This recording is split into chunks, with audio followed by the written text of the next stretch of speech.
అన్నదాత అన్నదాత మీ అన్నదాత చెమటోడ్చి ఆహారాన్నందించే రైతన్న అనునిత్యం నీ కండదండగా నిలిచే నేస్తం ఎవరన్నా అన్నదాత అన్నదాత మీ అన్నదాత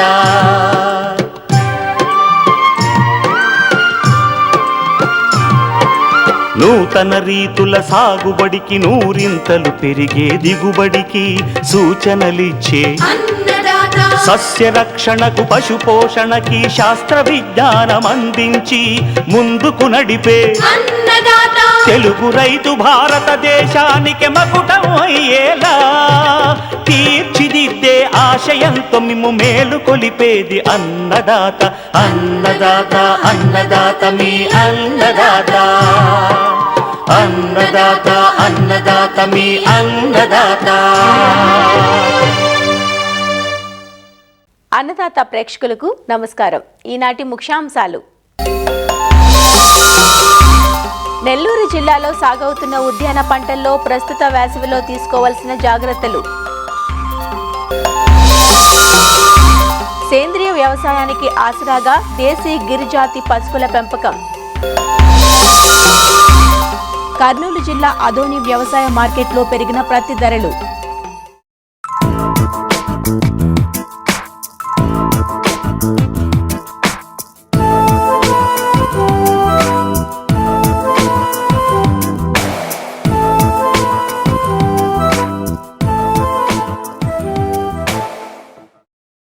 భానుడు తన ప్రతాపాన్ని చూపిస్తున్నాడు. అధిక వేడిమి, నీటి వనరుల లభ్యత తక్కువగా ఉండటం, అధికంగా వీచే వడగాలులతో ఉద్యాన పంటలకు ఈ కాలంలో నష్టం ఎక్కువగా ఉంటుంది. ముఖ్యంగా పండ్ల తోటలు, కూరగాయ పంటల్లో పిందరాలుడు ఎక్కువగా ఉంటుంది. కానీ ఈ కాలంలో ధరలు కలిసొస్తాయనే ఆశతో కొద్దో గొప్ప నీటి వస్తు ఉన్న రైతులు కూరగాయల సాగు చేపడుతుంటారు. అలానే పండ్ల తోటలు సాగు చేసే రైతులు నీటి ఎద్దడిని తట్టుకునేందుకు ప్రత్యేక యాజమాన్య చర్యలు చేపట్టాలి. కూరగాయలు, పండ్ల తోటలు సాగు చేసే రైతులు వేసవిలో తప్పనిసరిగా తీసుకోవాల్సిన జాగ్రత్తల గురించి తెలియజేస్తున్నారు నెల్లూరు జిల్లా ఉద్యానవనాధికారి సుబ్బారెడ్డి. మన నెల్లూరు జిల్లాలో ఉద్యాన పంటలో 40,000 హెక్టార్లలో సాగు చేయడం జరుగుతూ ఉంది. మరి ఈ 40,000 హెక్టార్లలో పండ్లు, కూరగాయలు ముఖ్యంగా ఉన్నాయి. ఈ వేసవిలో అధికంగా ఉష్ణోగ్రతలు ఇక్కడ నమోదు అవుతున్నాయి. ఇంకా కూడా ఈ ఉష్ణోగ్రతలు ఇంకా పెరిగే అవకాశం కూడా చాలా ఎక్కువగా ఉంది. మన వాతావరణ శాఖ కూడా జాగ్రత్తలు చెప్పుకుంటూ వస్తున్నారు. ఈ టెంపరేచర్స్ ఇట్లాగే పెరిగిపోతుంటే మనం కొన్ని జాగ్రత్తలు తప్పనిసరిగా ఉద్యాన రైతులు తీసుకోవాల్సిన అవసరం ఉంటుంది.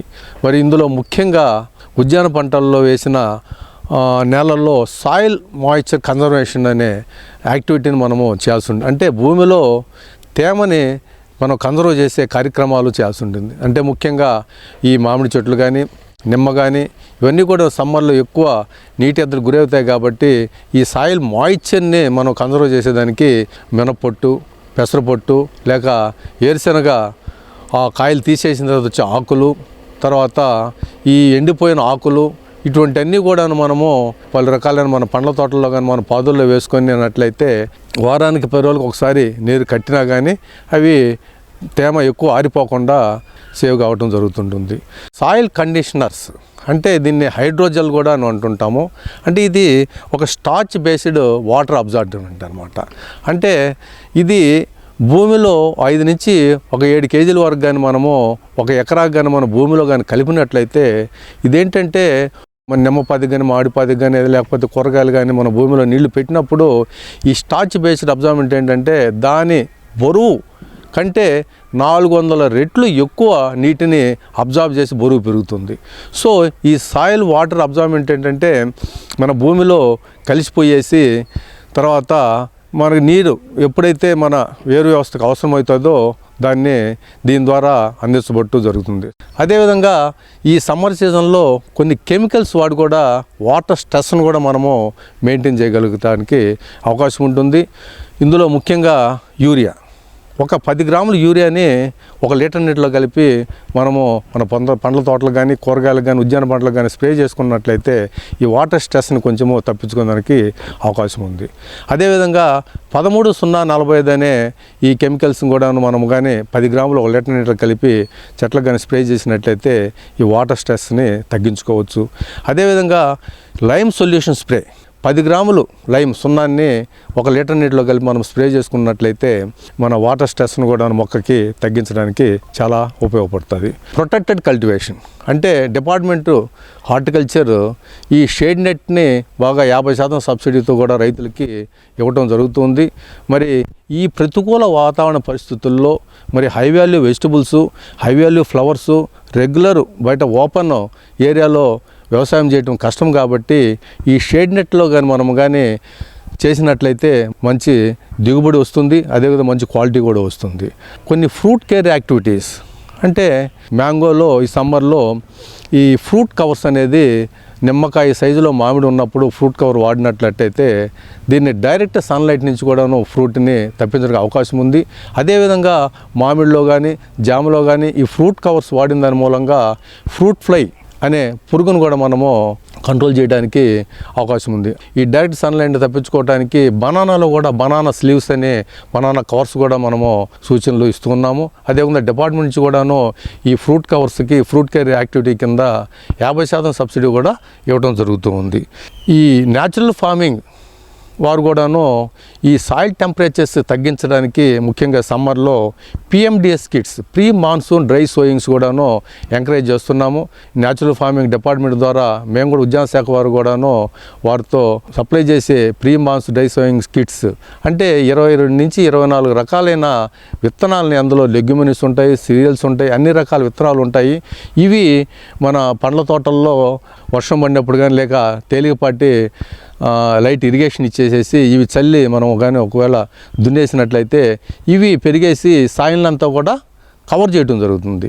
సో ఈ PMDS చల్లిన దాని మూలంగా సాయిల్ టెంపరేచర్స్ కూడా మనము అనూహ్యంగా తగ్గించగలుగుతున్నాము. ఇది కూడా దట్టు ఈ PMDS కిట్స్లో లెగ్యుమినియస్ సీడ్ కూడా ఉంటుంది కాబట్టి భూమిలో నత్రజని కూడాను ఎక్కువగా ఇంప్రూవ్ చేయడానికి అవకాశం ఉంటుంది.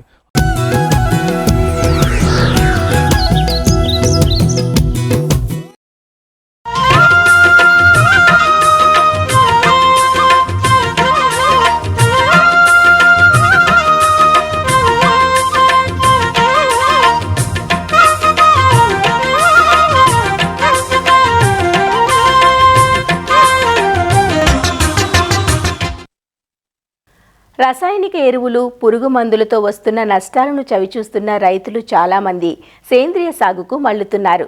సేంద్రియ సాగులో పశుపోషణ ప్రధాన భూమిక పోషిస్తుండగా దేశీ ఆవు జాతులకే రైతులు ప్రాధాన్యమిస్తున్నారు. ఉభయ తెలుగు రాష్ట్రాల్లో దాదాపు అన్ని ప్రాంతాల్లోనూ పెంపకానికి అనువుగా ఉంటున్నాయి గిర్ ఆవులు. గుజరాత్ రాష్ట్రానికి చెందిన గిర్ జాతి ఆవులు మంచి పాల దిగుబడిని సైతం ఇస్తుండటంతో రైతులు ఆదరిస్తున్నారు. గిర్ ఆవు పాలు, పేడ, మూత్రం ఇలా ప్రతి పదార్థం విలువైనదే. సేంద్రీయ వ్యవసాయానికి ఆసరాగా ఉన్న గిర్ జాతి ఆవుల ప్రాధాన్యం గురించి ఆచార్య ఎన్జీ రంగా వ్యవసాయ విశ్వవిద్యాలయం, కర్నూలు జిల్లా యాగంటిపల్లి కృషి విజ్ఞాన కేంద్రం పశుపోషణ శాస్త్రవేత్త డాక్టర్ కృష్ణమూర్తి ఇలా వివరిస్తున్నారు. ఈ సహజ వ్యవసాయం కానీ లేదా సేంద్రీయ వ్యవసాయం చేయాలన్నప్పుడు దేశవాళీ పశువుల యొక్క వచ్చినటువంటి వాటి పేడ అయితేనేమి, వాటి యొక్క మూత్రం అయితేనేమి ఎంతో విలువైనదిగా భావిస్తున్నారు. అందువల్ల ఈ మధ్య కాలంలో చాలామంది రైతులు ఈ దేశవాళీ పశువుల పోషణ వైపు మొగ్గు చూపడం అనేటువంటిది, దీన్ని చేపట్టడం అనేటువంటిది చాలా వరకు జరుగుతుంది. అయితే ఈ దేశవాళీ పశువులకు సంబంధించి మనకు ఏ రకమైనటువంటి పశువులు అయితే బాగుంటాయని చెప్పి చూసినప్పుడు మన దేశంలో దాదాపు 45కు పైగా దేశవాళీ జాతులు ఉన్నాయి. మామూలుగా సంకరజాతి పశువులకి మోపురం అంటాం, అంటే దాన్ని ఇంగ్లీష్లో హంప్ అంటారు. ఈ మోపురం అనేటువంటిది అంతగా అభివృద్ధి చెంది ఉండదు. అదే మన దేశవాళీ పశువులు అయితే వాటిలో మాత్రము ఈ యొక్క మోపురం అనేటువంటిది బాగా అభివృద్ధి చెంది ఉంటుంది. దాంతోపాటుగా ఈ గంగడోలు అంటాం, అంటే మెడ కింద చర్మం వేలాడుతూ ఉంటుంది. అది గంగడోలు అనేటువంటిది ఈ దేశవాళీ పశువుల్లో చాలా ఎక్కువగా అభివృద్ధి చెంది ఉంటుంది. ఈ దేశవాళీ పశువులు మనకు వివిధ రాష్ట్రాల్లో వివిధ జాతులు అనేటువంటివి ఉన్నాయి. ముఖ్యంగా ఈ దేశవాళీ పశువుల్ని 3 రకాలుగా విభజించడం అనేటువంటి జరిగింది. ఒకటి పాలిచ్చేటువంటి జాతులు, రెండవది పాలిస్తూ మనకు కొంచెం వ్యవసాయానికి పనికొచ్చేటివి, అలాగే మూడవ రకము కేవలం వ్యవసాయానికి పనికొచ్చేటువంటి రకాలుగా విభజించడం అనేటువంటిది జరిగింది.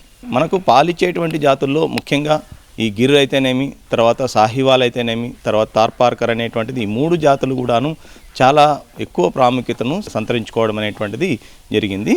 మనం పశువుల్లో పెంపకం అనేటువంటిది ఒక సుస్థిరమైనటువంటి ఆదాయం ఇచ్చేటువంటి వనరుగా మనం చేపట్టాల్సి వచ్చినప్పుడు మనం పాలిచ్చేటువంటి జాతుల్ని మనం ఎంచుకుంటే బాగుంటుంది. ముఖ్యంగా ఇంతకుముందు చెప్పినట్టుగా ఈ యొక్క గిరి జాతులు అయితేనేమి, తర్వాత సాహివాల్ కానీ, తార్పార్కర్ కానీ, ఈ 3 జాతులు కూడా మనం పెంచుకోవడానికి అనుకూలంగా ఉంటాయి.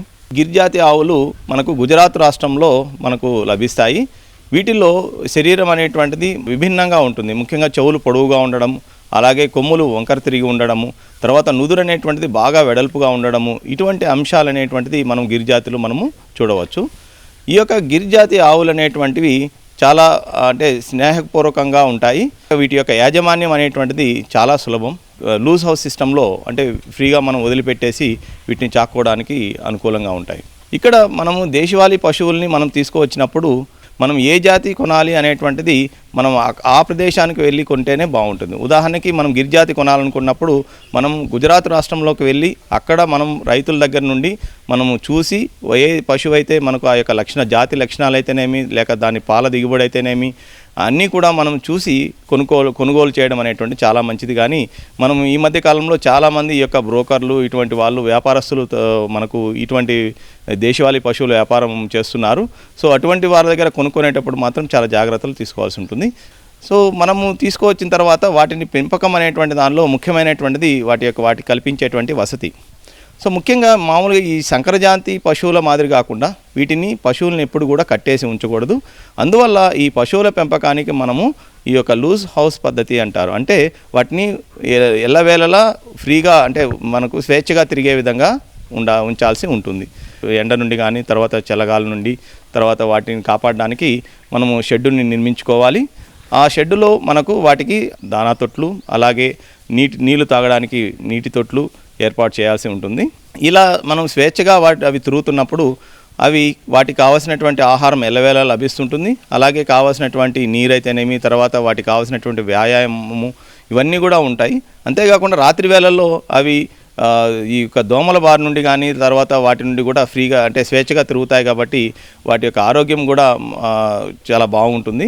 అందువల్ల ఏదైనా కానీ మనం దేశవాళీ పశువులను మనం పెంచాల్సి వచ్చినప్పుడు ఖచ్చితంగా ఈ యొక్క లూజ్ హౌస్ సిస్టంలోనే మనం పెంచితే బాగుంటుంది అనేటువంటిది మా దగ్గర కూడా మేము చూస్తున్నాం. సుస్థిర ఆదాయం అనేటువంటిది సంపాదించుకోవడానికి వీటి నుండి వచ్చేటువంటి పాలైతేనేమి, తర్వాత పేడనైతేనేమి, తర్వాత మూత్రాన్ని కానీ, వీటన్నిటిని కూడా సమర్థవంతంగా వినియోగించుకోవాల్సినటువంటి అవసరం ఉంది. అయితే ఈ యొక్క దేశవాళీ పశువుల నుండి వచ్చేటువంటి పాలు మామూలుగా చాలా వరకు ఆరోగ్యకరంగా చెప్తున్నారు. ముఖ్యంగా ఈ పాలు A2 రకానికి చెందినటువంటి పాలు కావడం వల్ల ఇవి ఆరోగ్యానికి ఎంతో మేలని చెప్పి మనకు కొన్ని పరిశోధనలు తెలుపుతున్నాయి. కాబట్టి వీటికి మామూలుగా సిటీల్లో చాలా గిరాకీ అనేటువంటిది ఉంది. హైదరాబాద్ వంటి నగరాల్లో దాదాపు 100 రూపాయల వరకు కూడా ఈ పాలు అనేటువంటిది అమ్మడం అనేటువంటిది జరుగుతూ ఉందన్నమాట. దాంతోపాటు మనం వీటి నెయ్యికి అంటే ఈ గిర్రావు పాల నుండి వచ్చేటువంటి నెయ్యికి చాలా గిరాకీ ఉంది.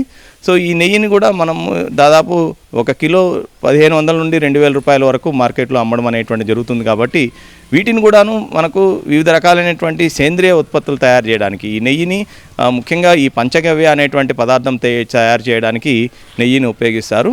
మరీ ముఖ్యంగా చెప్పాలంటే ఈ దేశవాళీ పశువుల పెంపకంలో ఈ యొక్క వాటి నుండి వచ్చేటువంటి పేడ, అలాగే మూత్రం, ఈ రెండూ కూడా చాలా విలువైనటువంటివి. ఈ యొక్క పేడ అనేటువంటి దాన్ని మనము ఈ యొక్క ఘనజీవామృతం అయితేనేమి, తర్వాత ద్రవజీవామృతము, సో ఇటువంటి సేంద్రియ ఉత్పత్తులు తయారు చేయడానికి ఉపయోగించుకోవచ్చు. అలాగే వీటిని మీకు ఏదైనా మనకు ఎక్కువ ఉన్నటువంటి పేడని మనము వానపాముల ఎరువు తయారీకి వాడుకోవచ్చు. సో ఇలా మనం సేంద్రియ వ్యవసాయం కావాల్సినటువంటి ఉత్పత్తులన్నీ కూడా తయారు చేసి మార్కెటింగ్ చేసుకోవడం ద్వారా మనకు దీని నుండి ఆదాయం కూడా పొందవచ్చు. అలాగే మూత్రం అనేటువంటిది ముఖ్యంగా ఈ యొక్క దేశవాళీ పశువుల నుండి వచ్చేటువంటి మూత్రం చాలా విలువైనదిగా చెప్తాము. సో ఈ మధ్య కాలంలో వీటి నుండి ఈ యొక్క మూత్రం నుండి వచ్చినటువంటి మూత్రాన్ని ఈ యొక్క కాచి దాన్ని చల్లార్చిన తర్వాత వచ్చినటువంటి దాన్ని అర్క్ అనేసి అంటారు. ఈ అర్కం అనేటువంటిది చాలా రకాలైనటువంటి ఆయుర్వేద వైద్యంలో ఉపయోగిస్తున్నారు. సో ఈ అర్కం అనేటువంటిది దాదాపు అంటే ముఖ్యంగా క్యాన్సర్ వంటి రోగాలను కూడా నయం చేసేటువంటి శక్తి ఉందన్నట్టుగా చెప్తున్నారు. కాబట్టి దాన్ని కూడా అలాగా మనము ఒక అర్కం అనేటువంటిది తయారు చేసి దాన్ని కూడా మార్కెటింగ్ చేసుకోవడం ద్వారా ఆదాయం అనేటువంటి సంపాదించుకోవచ్చు. ముఖ్యంగా ఈ పంటలకి ఏదైతే చీడపీడలు రాకుండా దానికి స్ప్రే చేసుకోవడానికి కూడాను ఈ యొక్క మూత్రాన్ని కూడా మనం రైతులకు అందించడం ద్వారా ఆదాయాన్ని సంపాదించుకోవచ్చు.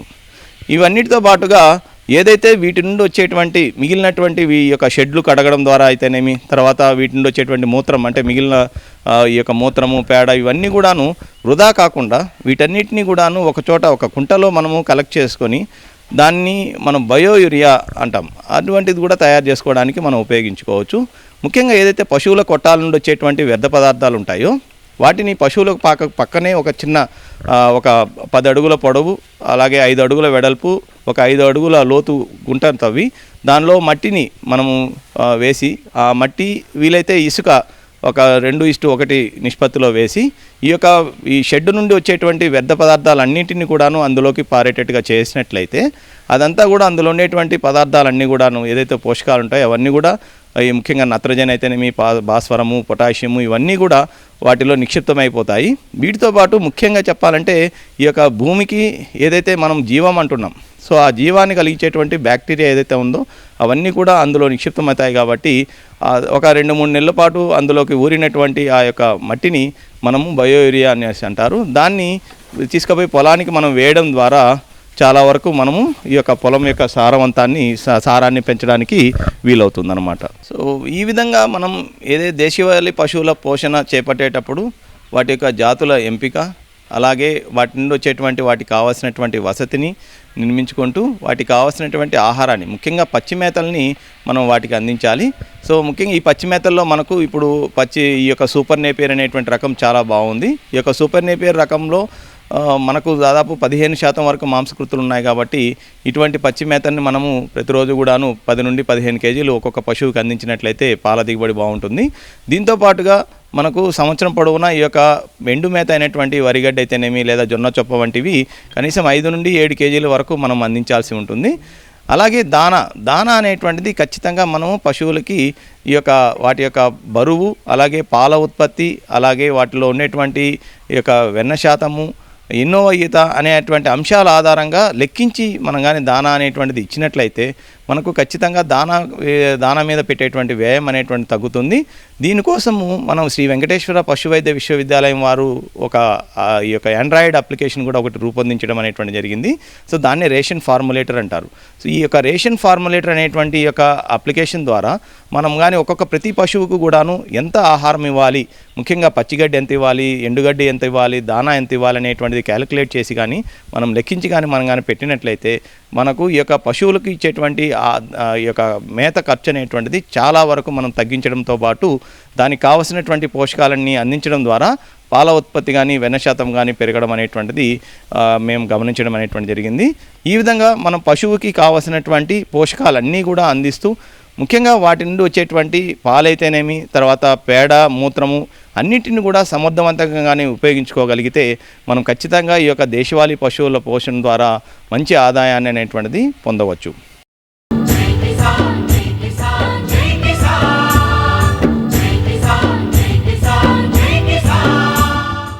వ్యవసాయ సమాచారం ఇప్పుడు జై కిసాన్లో చూద్దాం.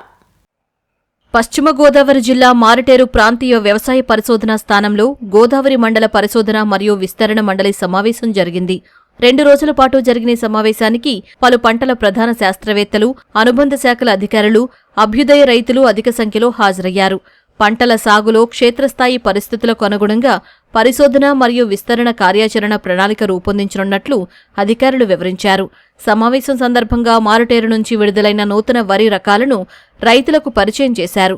సమీకృత వ్యవసాయ విధానాలను ఆచరించడం ద్వారా రైతులకు అదనపు ఆదాయం వచ్చే అవకాశం ఉంటుందంటూ శాస్త్రవేత్తలు సూచించారు. ప్రధాన సమస్యలకి సమాధానం ఉండకపోతే దాన్ని మనం రీసెర్చ్ గ్యాప్గా పరిశోధన అంశాలు ఏవైతే పరిశోధన చేయాలి, తక్కువ కాల పరిమితి రకాలు కానీ మధ్య కాల పరిమితి రకాలు కానీ రకరకాల వ్యవసాయ పరిస్థితులను బట్టి ఎలాంటి రకాలు కావాలి ఉన్నాయా లేకపోతే చీడపీడలు తట్టుకునే కానీ అలా పరిశోధన చేయాల్సిన అంశాలు ఏంటి, రీసెర్చ్ గ్యాప్స్ ఏమున్నాయి, అట్లానే విస్తరణలో ఎక్స్టెన్షన్ గ్యాప్స్ కానీ, అడాప్షన్ గ్యాప్స్ కానీ, లేదంటే రైతులు దిగుబడి పెంచడానికి కానీ, లేదా వాళ్ళ పరిజ్ఞానాన్ని పెంచడానికి కానీ, వాళ్ళలో నైపుణ్యత పెంచడానికి కానీ, లేదంటే వాళ్ళ ఖర్చు తగ్గించడం కానీ పంటల సరళిలో, లేదా అల్టిమేట్గా మనకి రైతు ఆదాయాన్ని పెంచాలి కాబట్టి దానికి తగినట్లుగా ఒక్క వ్యవసాయంతోనే కాకుండా రైతుకు ఉద్యానవన శాఖ కానీ, పశుసంవర్ధక కానీ, గొర్రెలు, మేకలు, కోళ్లు, రకరకాల ఎక్కడైతే ఎపికల్చర్, సెరికల్చర్ రకరకాల అంశాలు ఉన్నాయి. ఆదిలాబాద్ జిల్లాలో ఉత్తర తెలంగాణ మండల వ్యవసాయ పరిశోధన విస్తరణ సలహా సంఘ సమావేశం జరిగింది. ఈ సమావేశానికి ఉత్తర తెలంగాణ మండల పరిధిలోని 10 జిల్లాల అధికారులు, శాస్త్రవేత్తలు, రైతులు హాజరయ్యారు. గత ఏడాది సాగైన పంటల వివరాలతో పాటు వచ్చే వానాకాలం, యాసంగి సీజన్లలో చేపట్టాల్సిన చర్యలపై చర్చించారు. అలానే రైతులు అడిగిన పలు సందేహాలకు శాస్త్రవేత్తలు సమాధానాలు అందించారు. వయసులో కూడా ఈ టెక్నికల్ వ్యవసాయం చేస్తూ ఉన్న పురుగు మందులు, క్రిమి సంహారక మందులు, మేలైన విత్తనాలు, వంగడాలు, హైబ్రిడ్స్ ఇవన్నీ వాడుతున్నా. అప్పటికిప్పటికీ ఏం తేడా అంటే అప్పటి రైతు తన విత్తనాలు తను వాడుకున్నాడు, తన ఎరువులు తాను వేసుకున్నాడు, తన శ్రమశక్తిని వాడుకున్నాడు, పంట వచ్చింది, నెట్ అతనికి డబ్బు అతని జేబులో ఉండేది. ఇప్పుడేమైంది, విత్తనముకు నేను బానిస అయినా, ఎరువులకు బానిస అయినా, ప్రతిదానికి నేను ఇతరులపై మల్టీనేషన్స్ ఆర్గనైజేషన్స్ పైన బహుళజాతి సంస్థల విత్తనం రాంది నేను కొనుక్కోలేకపోతున్నా, విత్తనం వేసుకోలేకపోతున్నాను, ఎరువులు లేని నేను వేసుకోలేకపోతున్నా, పోస్ట్ పోనే చేసుకుంటున్న ఒక పంట కాలాన్ని ఒక్కొక్కప్పుడు. అట్లా కాకుండా కేంద్ర రాష్ట్ర ప్రభుత్వాలు అది ఎటువంటి పంటలనైనా ముందుగానే బేరీజు వేసుకొని డిమాండ్ ఎంతుంది, సప్లై ఎంతుంది, దాని ప్రకారమే మాకు పురమాయించాలి. ఈ యూనివర్సిటీలో కూడా ఇప్పుడు ఏదైతే ప్రకృతి సేద్య విద్య ఉందో, 10th మంచి మార్కులు వచ్చిన వానికి ఇంతకుముందు డిప్లొమాల అగ్రికల్చర్లో ఎట్లా తీసుకున్నారో, ఇదే ప్రకృతి వ్యవసాయంలో డిప్లొమా నుంచి, డిగ్రీ నుంచి, మాస్టర్ డిగ్రీ నుంచి పిహెచ్డి దాకా ఉండాలా. ఆ చదువుకున్న విద్యార్థులు 5 ఏళ్ళకు మళ్ళీ వచ్చి ఈ పురుగు మందులు, తెగుళ్ళ మందులు చెప్పరండి రైతులకు. స్వచ్ఛమైన ప్రకృతి మందులు చెప్పి స్వచ్ఛమైన పంటల్ని పండించమని చెప్పి ఇతర దేశాలకు ఎగుమతి చేసే సామర్థ్యం మనకు కలిగిస్తారు. అప్పుడు మనకు లాభం, మన నేల తల్లి ఇంకొక తరానికి ఇచ్చే అవకాశం ఉంటుంది. ముఖ్యంగా గత సంవత్సర కాలంగా మనం చేసిన పరిశోధన వివరాలు మరియు విస్తరణ వివరాలు తెలియజేసుకుంటూ గత సమీక్షా సమావేశంలో రైతులకు ఏం చేస్తే బాగుంటుందని మాకు సూచనలు, సలహాలు ఇచ్చారు. వాటిపైన మా దగ్గర ఉన్న సమాచారం ఏంటి, ఏం పరిశోధనలు చేశాము, ఆల్రెడీ పరిశోధన ఫలితాలు చేసినవి కొన్ని ఉన్నవి, ఇప్పుడు కొత్తగా మొదలుపెట్టినవి కొన్ని ఉన్నవి, వాటన్నింటి కూడా వివరించాము. కర్నూలు జిల్లా ఆదోని వ్యవసాయ మార్కెట్లో పత్తి ధరలు గణనీయంగా పెరిగాయి. సీజన్ ప్రారంభంలో క్వింటాలు పత్తి ధర 7,000 రూపాయలుండగా ప్రస్తుతం 9,500 రూపాయలకు చేరుకుంది. అయితే ఈ సమయంలో ధరల పెరుగుదల వల్ల కొద్దిమందికి మాత్రమే లాభం చేకూరుతుంది. సాధారణ రైతులకు పెద్దగా ప్రయోజనం కలగడం లేదని, సీజన్ ఆరంభంలోనే ఈ ధరలు ఉంటే తమకు కలిసొచ్చేదని అధిక శాతం రైతులు అభిప్రాయపడుతున్నారు. తమ వద్ద ఉన్న సుమారు 80% పత్తిని విక్రయించేశామని, ప్రస్తుతం మార్కెట్లో మంచి ధర ఉన్నప్పటికీ కేవలం 20% పత్తి మాత్రమే తమ వద్ద మిగిలి ఉందని వాపోతున్నారు. ఇప్పుడు 8,500 నుంచి 9,000 తక్కువ ఉండదు సార్. మొదట్లోన 7,000, 7,200, 7,500 వరకు అమ్మినాం సార్. ఇప్పుడు దగ్గరగా 9,000 దగ్గర పోతున్నాం సార్. మొదట్లో అంటే అప్పుడు పత్తి మార్కెట్లో దండికి వచ్చే దానికి డిమాండ్ తక్కువ చేసినారు సార్. ఇప్పుడు పత్తి తక్కువ వచ్చిన కోసమే ఇప్పుడు రేట్లు పెంచినారు సార్. ఇప్పుడు పత్తిని 10,000 అంటే కూడా పత్తి లేస్తారు. మనం పత్తి వేసినాము, ఇంతకుముందు రేట్ లేకుండా ఇప్పుడు రేటు బాగుండదా, వచ్చాము. ఇప్పుడు 9,000 ఎక్స్ట్రా రేటు. అప్పుడంటే అప్పుడు మార్కెట్ అప్పుడు ఫుల్ ఉండే పెత్తే, ఇప్పుడు మామూలు ఉండదు కదా, రైట్ వేస్తున్నాం అన్నమాట. ఇప్పుడు ఏం 9,000 అంటారు, పెత్తి వచ్చేటప్పుడు 10,000 అరౌండ్ పికరంలో 10,000 నుంచి తగ్గు. పెత్తి పెట్టేటో రేట్ అని చూడాలి కదా, ఫస్ట్లోనే తగ్గిస్తారంట. పెత్తి అయిపోయిన తర్వాత ఎక్కిస్తారు, ఒక వారం ఎక్కిస్తారు, వారం దింపుతారు. రేట్ ఎట్లా బాగుపడేది 7,000 అమ్మాను ఇప్పుడు 3 నెలల కింద. ఇప్పుడు ఏం 9,000 అంటారు, ఎందుకు ఇప్పుడు పెత్తి అయిపోయింది. మరిన్ని విభిన్న అంశాలతో రేపటి అన్నదాతలో మళ్ళీ కలుసుకుందాం. నమస్కారం. అన్నదాతలు తమ సందేహాలు, సమస్యలను 1800-425-4085 టోల్ ఫ్రీ నంబర్లో ఉదయం 10 నుంచి 11 గంటల మధ్య పని దినాలలో సంప్రదించగలరు. ఈ కార్యక్రమాన్ని యూట్యూబ్లో www.youtube.com/అన్నదాత ఈటీవీ లింక్ ద్వారా వీక్షించవచ్చు.